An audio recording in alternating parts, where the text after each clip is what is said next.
আসসালামু আলাইকুম রহমতুল্লাহ। দর্শক, আমরা ছাদের পারে বহু গাছ দেখেছি, ঢাকাতে দেখছি, অনেক এলাকায় ছাদের পারে ভালো ভালো গাছ দেখছি। কিন্তু দেখুন, এই ছোটো ছোটো ক্যারেটের ভিতরে, এগুলো গোল ক্যারেট, এর ভিতরে দেখেন এত সুন্দর করে দিয়েছে।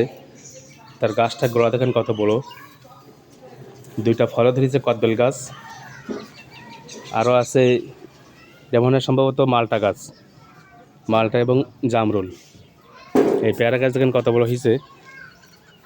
সবই কিন্তু কোনোটা কিন্তু একটা কিন্তু বড় কোনো ব্যারেল না, দেখেন একটাও কিন্তু বড় কোনো ব্যারেল না।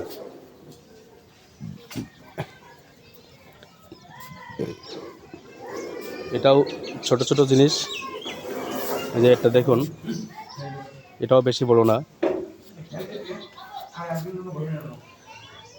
এই দেখুন ছোট্ট একটা ড্রাগনের ভিতরে কতগুলো ড্রাগন ফল গাছ, এগুলো সব মালটা গাছ। গাছগুলো সেই বড় হয়েছে।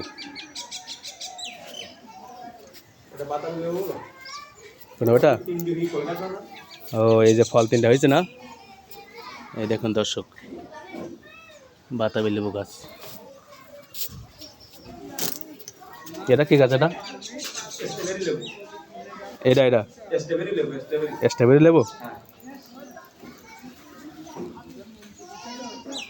তারপরে আমি যেটা মূলত বলতে চাই সেটা হচ্ছে যে বড় বড় ড্রাম ছাড়াও ট্রিটমেন্ট করতে পারলে, ড্রাম ছাড়াও মনে করেন গাছ লাগানো সম্ভব।